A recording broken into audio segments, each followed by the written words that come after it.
নমস্কার ভিউয়ার্স, শ্রী কিচেনে আপনাদের সবাইকে স্বাগত। আজ আমি বানাবো রসগোল্লা। আর রসগোল্লা তৈরির পারফেক্ট পদ্ধতি আপনারা জানবেন এই ভিডিও থেকে। রসগোল্লা কিভাবে সফট এবং স্পঞ্জি হবে সেটাও আপনারা এই ভিডিও থেকে জানতে পারবেন। রসগোল্লা তৈরি করতে গিয়ে আমি অনেকবার অনেক ছানা নষ্ট করেছি, কিন্তু অবশেষে আমি পারফেক্ট রসগোল্লা তৈরি করতে পেরেছি। আপনারা যদি আমার ভিডিও পুরোটা দেখে বাড়িতে ট্রাই করেন, আশা রাখছি পারফেক্ট রসগোল্লা তৈরি করতে আপনারাও পারবেন। তাহলে চলুন দেরি না করে শুরু করা যাক। রসগোল্লা তৈরির জন্য আমি এখানে 750 ml গরুর দুধ নিয়েছি, আর এখানে ফুল ক্রিম দুধ ব্যবহার করেছি। গ্যাসের ওভেন জেলে দুধের বাটি বসিয়ে দিয়েছি। দুধ ফুটে ওঠা পর্যন্ত এইভাবে নাড়াচাড়া করতে হবে, দুধে কিন্তু সর পড়তে দিলে হবে না।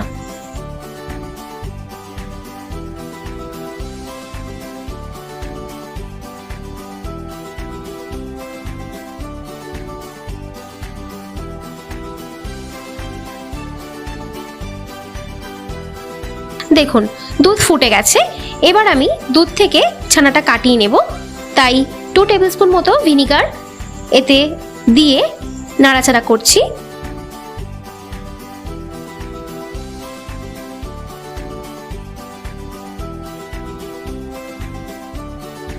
দেখুন দুধ থেকে ছানাটা কাটতে শুরু করে দিয়েছে।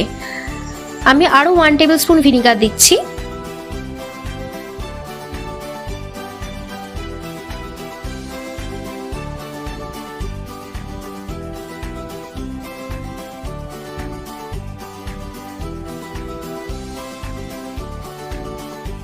তারপর আমি আরো একবার 1 টেবিলস্পুন ভিনিগার অ্যাড করছি।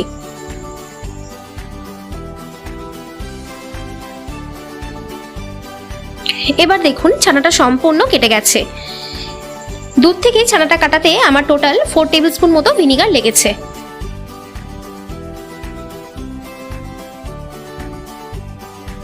এবার এতে বেশ কিছুটা পরিমাণ জল দিচ্ছি।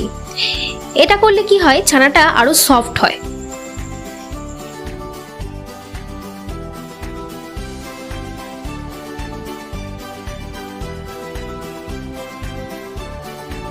এবার ছানাটাকে জল থেকে ছেঁকে নিচ্ছি।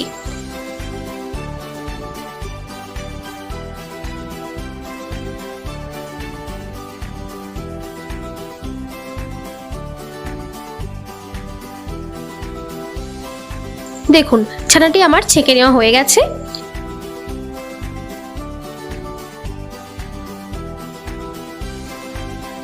এবার ছানাটাকে জল দিয়ে ভালো করে ধুয়ে নিচ্ছি, কারণ আমরা ছানাটাকে কাটাবার সময় ভিনিগার ব্যবহার করেছিলাম, তাই ভালো করে জল দিয়ে ধুয়ে নিচ্ছি। এবার ছানার জল ঝরিয়ে নেব, তাই আমি এখানে একটি পরিষ্কার কাপড়ের টুকরো নিয়েছি। এর মধ্যে ছানাটা দিয়ে হালকা করে চিপে নিচ্ছি। যে জলটা ছিল সেটা একটু ঝরে গেল।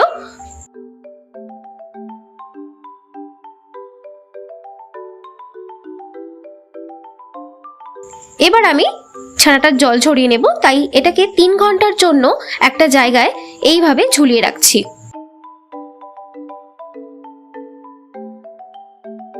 তিন ঘন্টা যদি ঝুলিয়ে রাখা হয় তাহলে ছানার পুরো জলটা ঝরে যায়, আর ছানাটা মাখার সময় পাতলা হয়ে যাবে না, রসগোল্লাটা পারফেক্ট তৈরি হবে।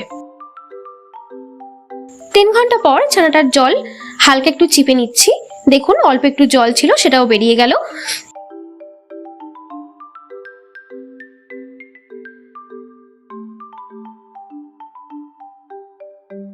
এবার ছানাটাকে কাপড় থেকে বের করে নিচ্ছি।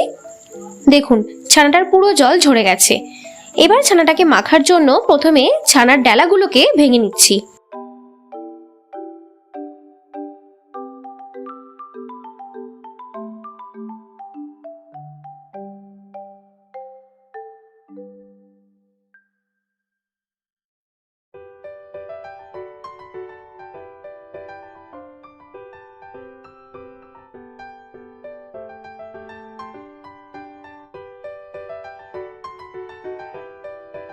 ভেঙে নেওয়ার পর 1 টেবিলস্পুন ময়দা দিচ্ছি, আর দিচ্ছি 1 টেবিলস্পুন অ্যারারুট।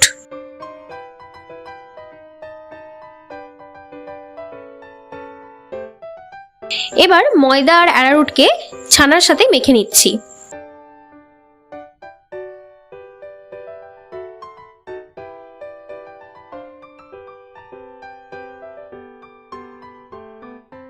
এবার এইভাবে হাতের সাহায্যে হালকা চাপ দিয়ে ছানাটাকে মেখে নিতে হবে। এই পর্যায়ে কিন্তু হাতের চাপ বেশি দেবেন না, নয়তো ছানাটা থেকে তেল বেরিয়ে পড়বে, আর ছানাটা যদি খুব পাতলা হয়ে যায় তাহলে কিন্তু রসগোল্লা ভেঙে যাবে, রসগোল্লা তৈরি হবে না। তাই এক্ষেত্রে কিন্তু খুব সাবধানে থাকতে হবে।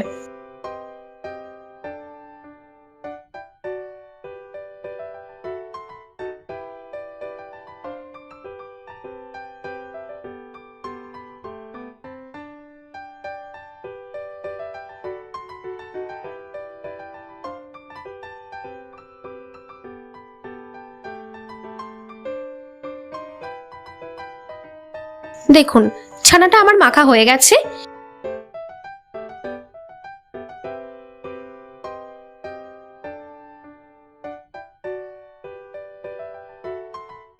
এবার আমি এই ছানা থেকে ছোট ছোট পিস কেটে নিচ্ছি।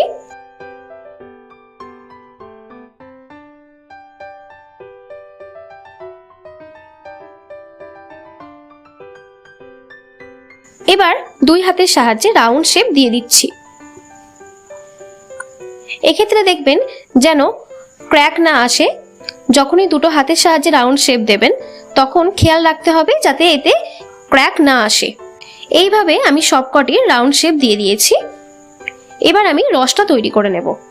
তাই 200 গ্রাম চিনি নিচ্ছি, আর ওই বাটিরই 3.5 বাটি জল অ্যাড করছি।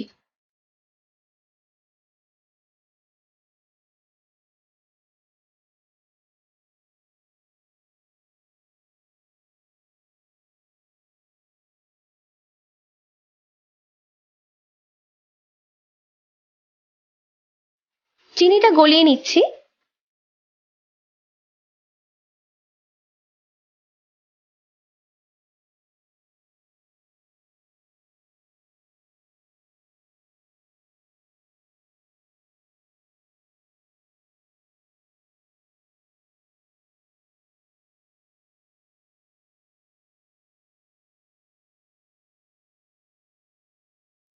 দেখুন চিনিটা গলে গেছে, রস ফুটতে আরম্ভ করে দিয়েছে। এই পর্যায়ে আমি হাতে একটু নিয়ে দেখাচ্ছি। দেখুন একেবারে খুবই হালকা আঠালো ভাব আসবে, খুব কিন্তু আঠালো ভাব থাকবে না, একেবারে হালকা আঠালো ভাব আসবে। এই পর্যায়ে আমি গোল্লাগুলো রসে দিয়ে দিচ্ছি।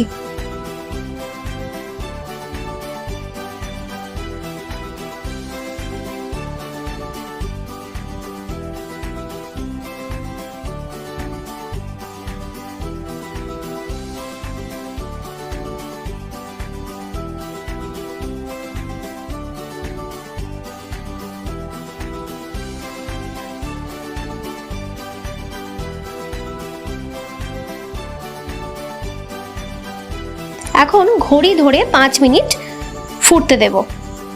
এক্ষেত্রে গ্যাসের ওভেন কিন্তু মিডিয়াম টু হাই ফ্লেমে রাখতে হবে।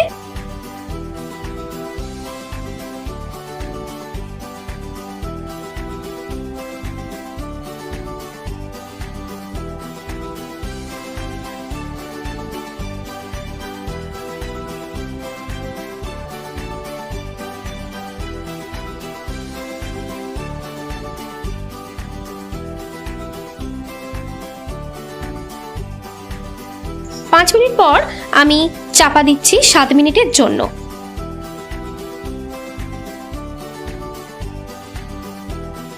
7 মিনিট ওয়েট করব।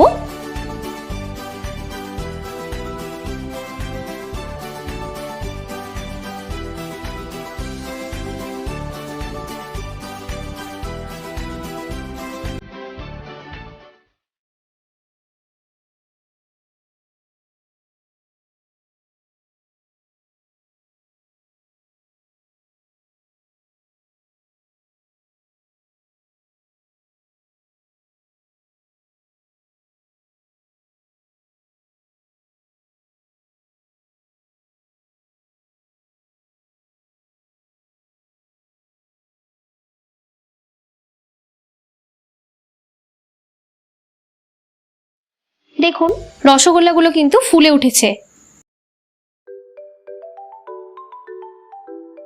7 মিনিট হয়ে গেছে।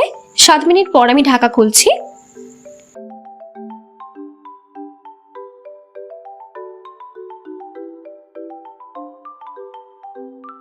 এখন প্রত্যেকটা রসগোল্লা উল্টে দিচ্ছি।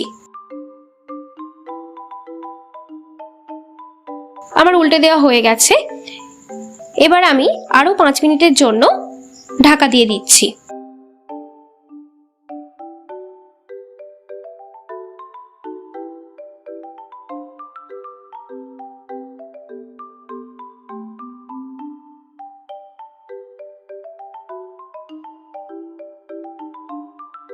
পাঁচ মিনিট পর আমি ঢাকা খুলছি।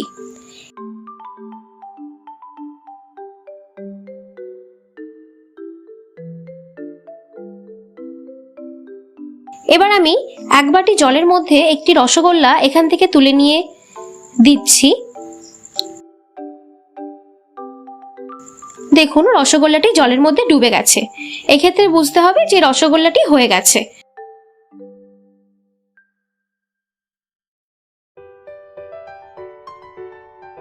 এবার এটাকে চাপা দিয়ে দিচ্ছি 6 ঘন্টার জন্য।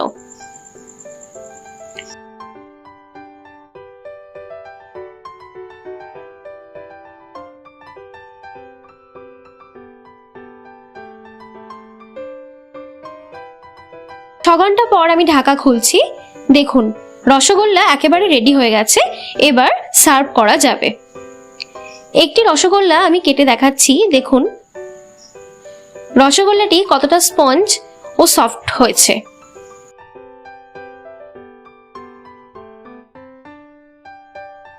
আমার এই রসগোল্লার রেসিপিটা আপনাদের যদি ভালো লেগে থাকে তাহলে লাইক, কমেন্ট, শেয়ার করুন। আর আমার চ্যানেলে যদি নতুন বন্ধু হন তাহলে চ্যানেলটি সাবস্ক্রাইব করার জন্য অনুরোধ রইল। আর এই ভিডিওটি দেখার জন্য আপনাদের অনেক অনেক ধন্যবাদ।